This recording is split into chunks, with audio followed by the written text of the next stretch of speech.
Fala pessoal, bom dia, tudo bem? Quem não é inscrito no canal aí, se inscreva, deixa um joinha, clica no sininho e compartilhe os vídeos aí para dar uma força. Hoje a gente vai falar da Lei 1521 de 1951. É a Lei da Economia Popular. Ele altera os dispositivos da legislação vigente sobre crime contra a economia popular. No artigo 1º da lei, ela já fala que, artigo 1º, serão punidos na forma desta lei, os crimes e as contravenções contra a economia popular. Esta lei regulará o seu julgamento. São crimes desta natureza. O artigo 2º, inciso 1º, recusar individualmente em estabelecimento comercial a prestação de serviços essenciais à subsistência, sonegar mercadoria ou recusar vendê-la a quem esteja em condições de comprá-la a pronto pagamento. Inciso 2. Favorecer ou preferir comprador ou freguês em detrimento de outro, ressalvados os sistemas de entrega ao consumo por intermédio de distribuidores ou revendedores. Inciso 3. Expor à venda ou vender mercadoria ou produto alimentício cujo fabrico haja desatendido a determinações oficiais quanto ao peso e composição. Inciso 4. Negar ou deixar o fornecedor de serviços essenciais de entregar ao freguês a nota relativa à prestação de serviço, desde que a importância exceda 15 cruzeiros, e com a indicação do preço, do nome e endereço do estabelecimento, do nome da firma ou responsável, da data e local da transação e do nome e residência do freguês. Inciso 5.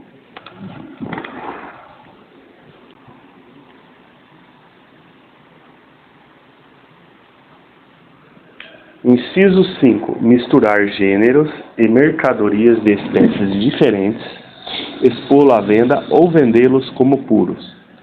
Misturar gêneros e mercadorias de quantidades desiguais para expô-los à venda ou vendê-los por preço marcado para os de mais alto custo. Inciso 6. Transgredir tabelas oficiais de gêneros e mercadorias ou de serviços essenciais, bem como expor à venda ou oferecer ao público ou vender tais gêneros, mercadorias ou serviços por preço superior ao tabelado, assim como não manter afixadas em lugar visíveis e de fácil leitura as tabelas de preços aprovadas pelos órgãos competentes. Inciso 7.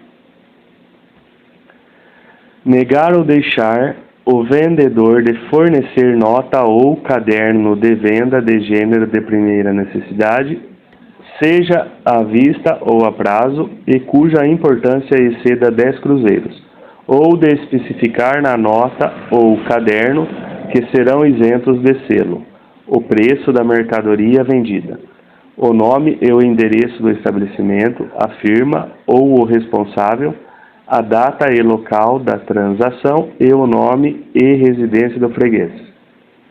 Inciso 8.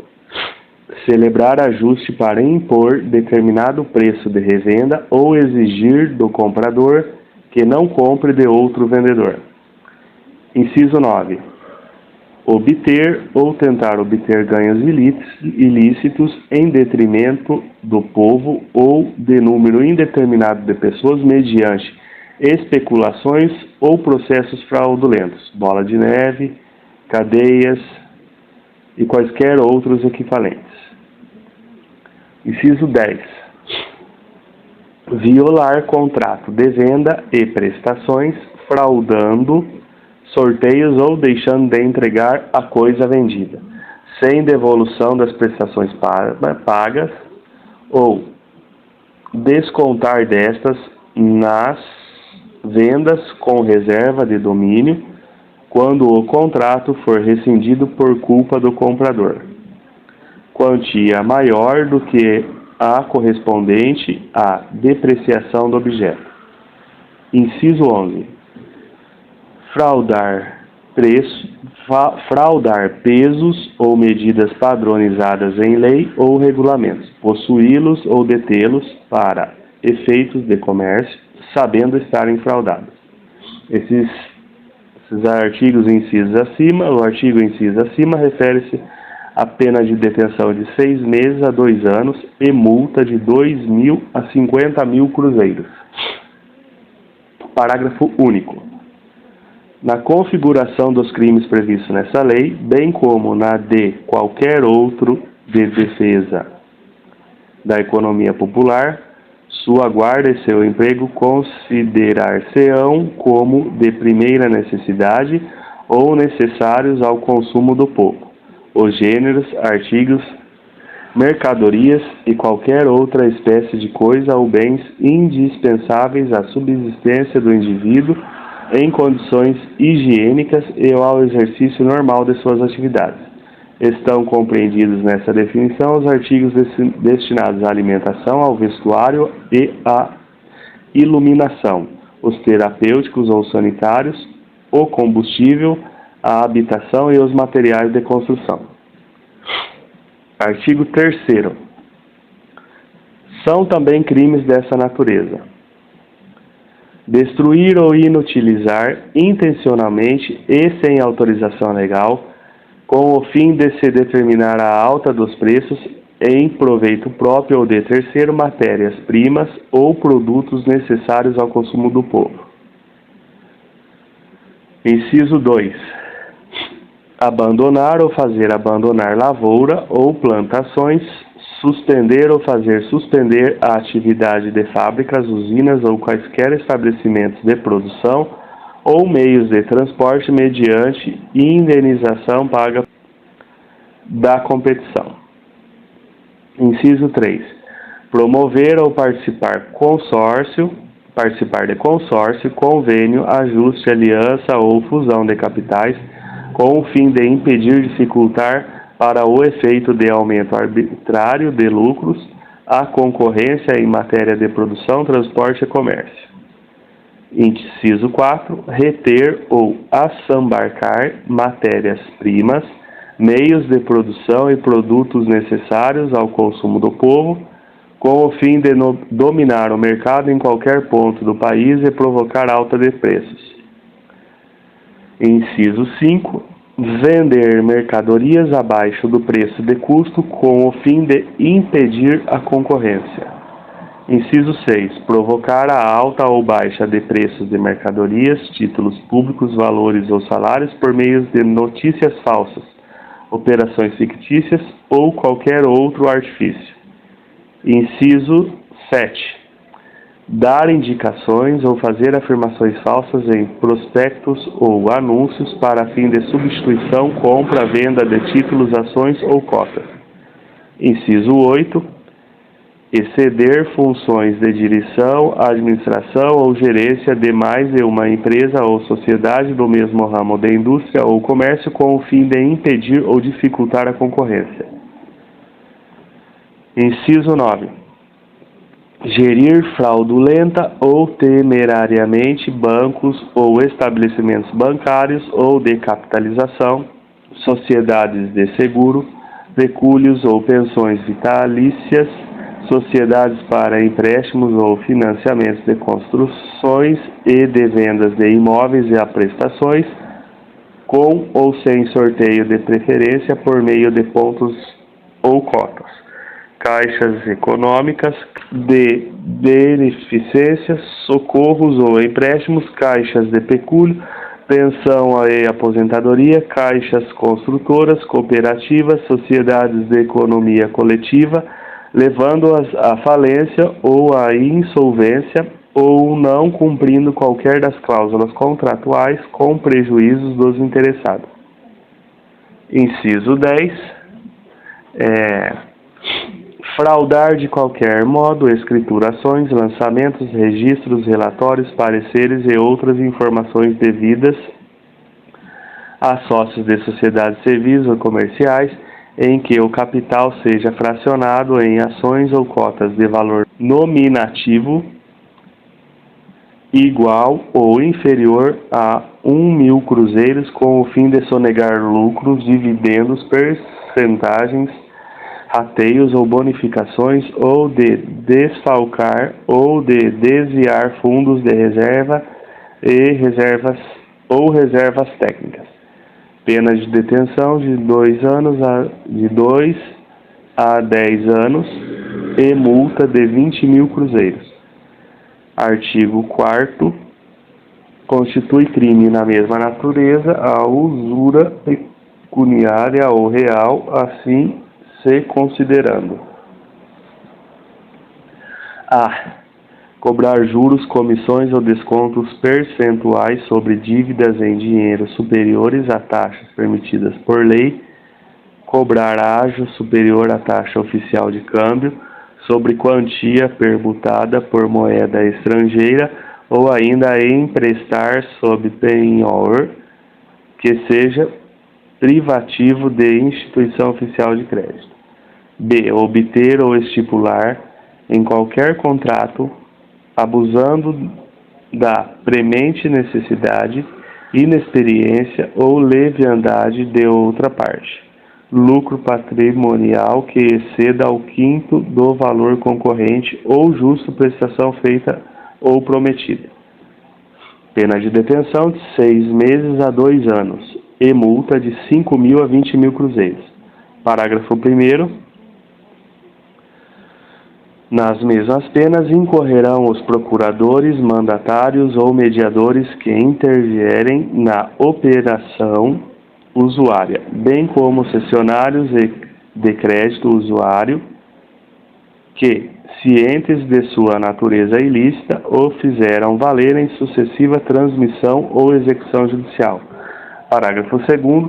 São circunstâncias agravantes do crime de usura: ser cometido em época de grave crise econômica, ocasionar grave dano individual, dissimular-se da natureza usuária do contrato, e quando cometido: a. por militar, funcionário público, ministro de culto religioso, por pessoa cuja condição econômica e social seja manifestamente superior à da vítima; b. detrimento de operário ou de agricultor, de menor de 18 anos ou de deficiente mental, interditado ou não. Artigo 5º. Nos crimes definidos nessa lei haverá suspensão de pena de livramento condicional em todos os casos permitidos pela legislação comum. Será a fiança concedida nos termos da legislação em vigor, devendo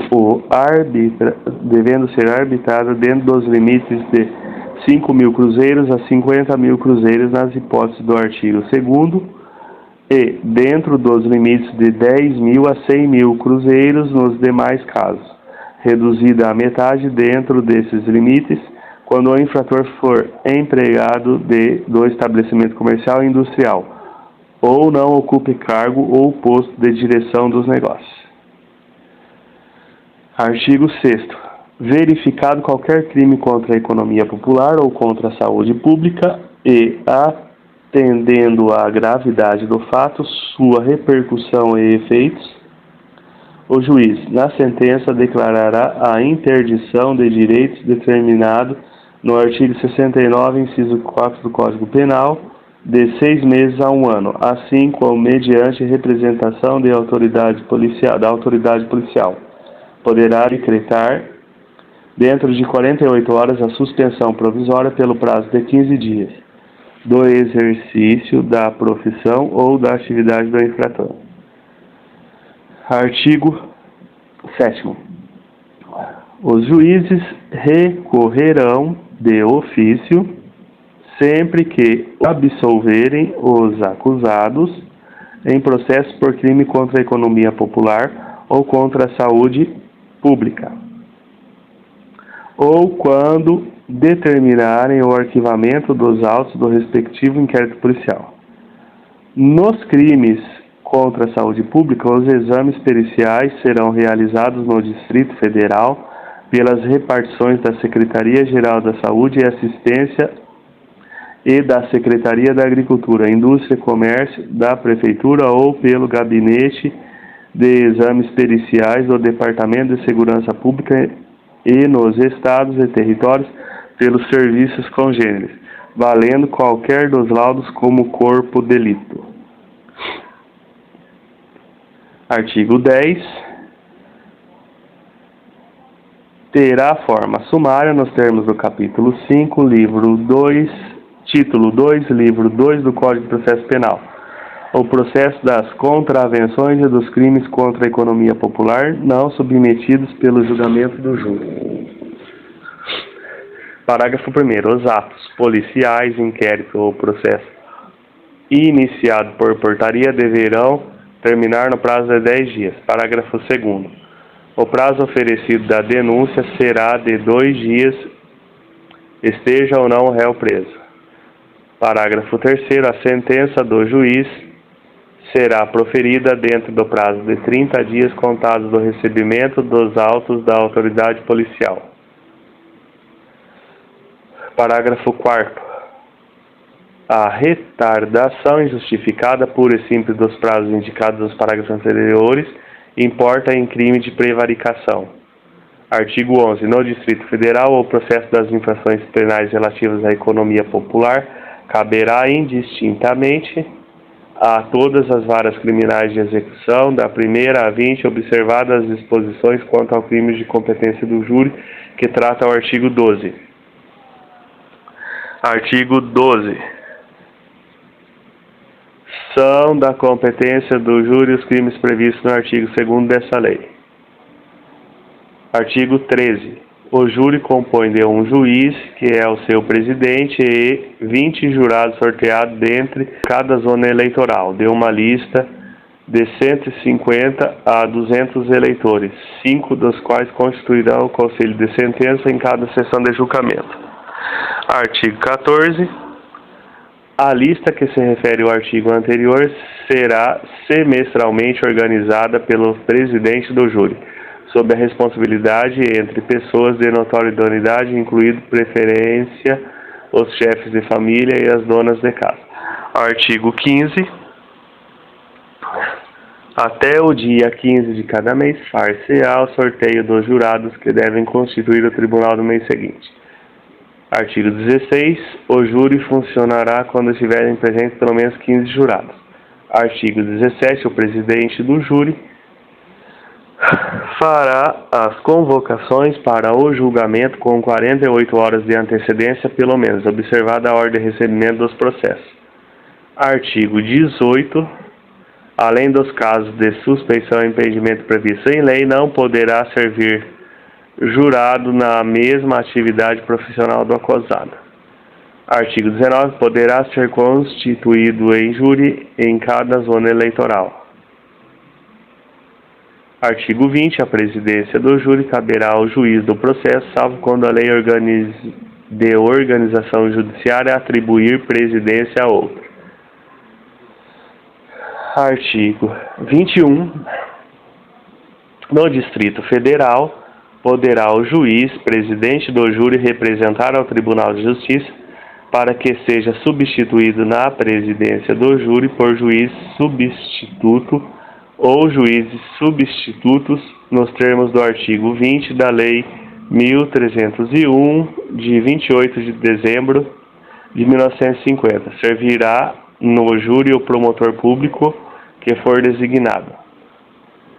Artigo 22. O júri poderá funcionar com pessoal, material e instalações destinados aos serviços eleitorais. Artigo 23. O processo de competência do júri far-se-á a instituição contraditória, observado o disposto no Código de Processo Penal relativamente ao processo comum, com as seguintes modificações. 1. O número de testemunhas, tanto para a acusação como para a defesa, será de 6 no máximo. 2. Serão ouvidas as testemunhas de acusação e de defesa dentro do prazo de 15 dias se o réu estiver preso, e 20 quando estiver solto. 3. Havendo acordo entre o Ministério Público e o réu por seu defensor, mediante termo lavrado nos autos, será dispensada a inquirição das testemunhas arroladas pelas partes, cujos depoimentos constem do inquérito policial. 4. Ouvidas as testemunhas e realizadas qualquer diligências porventura requerida, o juiz, depois de sanar as nulidades e irregularidades e determinar ou realizar qualquer outra diligência que entender conveniente, ouvirá nos autos, sucessivamente, por 48 horas, o órgão do Ministério Público e o defensor.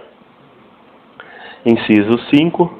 Em seguida, o juiz poderá absolver desde logo o acusado quando estiver provado que ele não praticou o crime, fundamentando a sentença e recorrendo ex officio. Inciso 6. Se o juiz assim não proceder, sem manifestar, entretanto, sua opinião, determinará a remessa do processo ao presidente do júri ou que se faça a inclusão do processo na pauta de julgamento, se lhe couber a presidência. São dispensada a pronúncia e a formação de libero. Artigo 24. O órgão do Ministério Público e o réu e o seu defensor serão intimados no dia designado para o julgamento. Será julgada a revelia o réu solto que deixar de comparecer sem justa causa. Artigo 25. Poderão ser ouvidas em plenário as testemunhas de instrução que, previamente e com 48 horas de antecedência, foram indicadas pelo Ministério Público ou pelo acusado. Artigo 26. Em plenário constituído o Conselho de Sentença, o juiz tomará os jurados e o juramento de bem e sinceramente decidirem a causa, proferindo o voto a bem da verdade e da justiça. Artigo 27. Qualificado a réu e, sendo-lhe permitida qualquer declaração a bem da defesa, observadas as formalidades processuais aplicáveis e constantes na seção 4 do capítulo 2 do livro 2 do título 1 do Código de Processo Penal, o juiz abrirá os debates, dando palavra ao órgão do Ministério Público e aos assistentes, se houver, para a devolução da acusação e ao defensor para produzir sua defesa. Artigo 28. O tempo destinado à acusação e à defesa será de 1 hora para cada uma. Havendo mais de um réu, o tempo será elevado ao dobro, desde que assim seja requerido. Não haverá réplica nem tréplica. Artigo 29. No julgamento que se realizará na sala secreta, com a presença do juiz, do escrivão e de um oficial de justiça, bem como dos acusadores e dos defensores, que se conservarão em seus lugares sem intervir na votação. Os jurados depositarão na urna a resposta sim ou não ao quesito único, indagar se o réu praticou o crime que foi imputado. Parágrafo único. Em seguida, o juiz, no caso de condenação, lavrará a sentença, tendo em vista as circunstâncias atenuantes ou agravantes existentes nos autos, e levando em conta a aplicação da pena disposto do artigo 42 e 43 do Código Penal. Artigo 30. As decisões dos júris e nos termos da legislação em vigor, cabe apelação sem efeito suspensivo em qualquer caso. Artigo 31. Em tudo mais que couber e não contrariar esta lei, aplicar-se-á ao Código de Processo Penal. Artigo 32. É o Poder Executivo autorizado a abrir ao Poder Judiciário o crédito especial de cruzeiro para ocorrer, vetado, as despesas de pessoal e material necessário para a execução desta lei no Distrito Federal e território. Esta lei entrará em vigor 60 dias depois de sua publicação, aplicando-se aos processos iniciados na sua vigência. Artigo 34. Revogam-se as disposições em contrário. Rio de Janeiro, 26 de dezembro de 1951,